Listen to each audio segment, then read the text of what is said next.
গ্রামের বাড়িতে আসছি, 2 দিন হয়ে গেছে, কিছু করার নেই, আবারও চলে যেতে হবে ঢাকার উদ্দেশ্যে।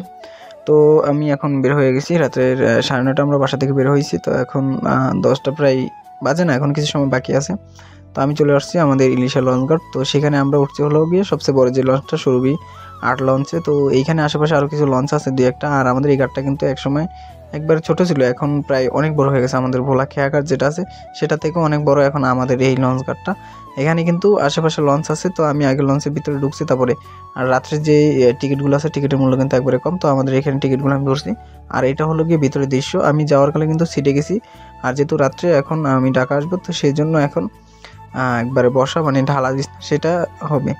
তো রাতের লঞ্চগুলো বিশেষ করে সিট কিন্তু খুবই কম হয়। দিনের যে লঞ্চগুলো আছে সেগুলো কিন্তু সিট হয় ভিআইপি, আর রাতের লঞ্চগুলো ভাড়া একটু কম হয়। তো আমাদের কাজ সেরে আমরা যেহেতু সময় কম পাই সেই জন্য বাড়িতে একটু বেশি সময় ছিলাম। আর এই আমাদের পাশে আরেকটা লঞ্চ আছে, তো আমাদের ওই পাশে কিন্তু আরেকটা লঞ্চ আছে। এই লঞ্চ দুটো কিন্তু আমাদের আগে ছাড়বে।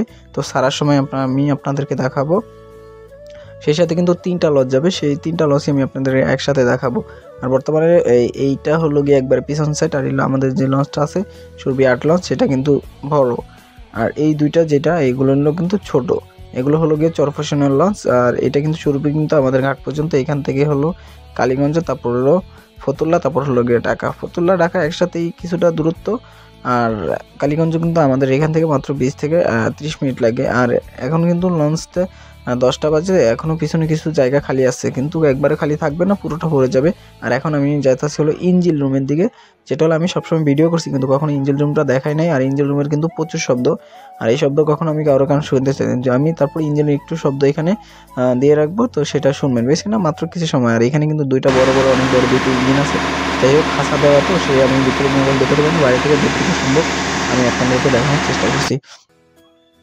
আর এইখানে কিন্তু আমি বেশিক্ষণ থাকি না, এখান থেকে আমি পাশে চলে গেছি। আর এই যে এইখানে হলো পিছন থেকে আমাদের লঞ্চটা কিন্তু বড়, এই লঞ্চটা ছোট, আর অবশ্যই কিন্তু বাইকে নেওয়া যায়। আর এই পাশে আমাদের একটা লঞ্চ আছে, আমাদের দুই পাশে দুইটা, আমরা কিন্তু মাঝখানে আছি, আমাদের দুই সাইডে দুইটা লঞ্চ, আর দুইটা লঞ্চে কিন্তু আমাদের আগে চলে যায়। আর ওটার সাথে চরপেশন থেকে আরেকটা লঞ্চ আসে, তো সেই লঞ্চটা আমি আপনাদেরকে দেখাবো। তো আমি ভিতর দিয়ে হাঁটে চলে যাচ্ছি, প্রায় কিন্তু অনেক ফুট লম্বা এটা। সেটার জন্য আমি মানে কখন ছাড়বে সেগুলো আমি সেজন্য দাঁড়িয়ে আছি লঞ্চের ভিতরে, আমি একা একা হাঁটাহাঁটি করতেছি। আর যেহেতু বর্তমানে এখন আমার ক্যামেরাম্যান নাই বললেই চলে, আমি একাই ক্যামেরাম্যান। আবার মাঝে মধ্যে হয়ে যায় আমাদের বললাম যে আমাদের বাম সাইডে একটা লঞ্চ আছে, সেটা হলো এইটা, আমাদের বাম সাইডে একটা লঞ্চ, আমাদের ডাইন সাইডেও একটা লঞ্চ। তো আমাদের দুই সাইডেই দুইটা লঞ্চ, আমরা আছি মাঝখানে। আর যেহেতু শীতকালে একটু লঞ্চগুলো রাত্রিবেলা একটু রিস্কি থাকে, তো আমাদের ডাইন সাইডে যে লঞ্চটা আছে সেই লঞ্চটা ছেড়ে দিছে, আমাদের বাম সাইডে যেটা সেটাও কিন্তু ছেড়ে দিছে, দুইটা একই সাথে ছেড়ে দিছে। তো আমি ডাইন সাইডে এই জন্য দাঁড়িয়ে আছি। আর এটা হলো গিয়ে তাস্টির 2, আর এই সাইডে যেটা ওইটা আমার নামটা খেয়াল নেই জন্য। আর এই দেখেন একসাথে দুইটা ছেড়ছে, আবার এটার পিছনে আরেকটা আছে, মোট 3টা লঞ্চ। আর রাত্রের লঞ্চগুলো যখন যায় অনেক অনেক সুন্দর লাগে বলার মতো। তো এখানে কিন্তু 3টা লঞ্চ একসাথে, এই যে পিছনে কিন্তু আরেকটা লঞ্চ আছে, সামনে 2টার কাছে, পিছনে একটা কাছে, মোট 3টা লঞ্চ, বলার মতো না।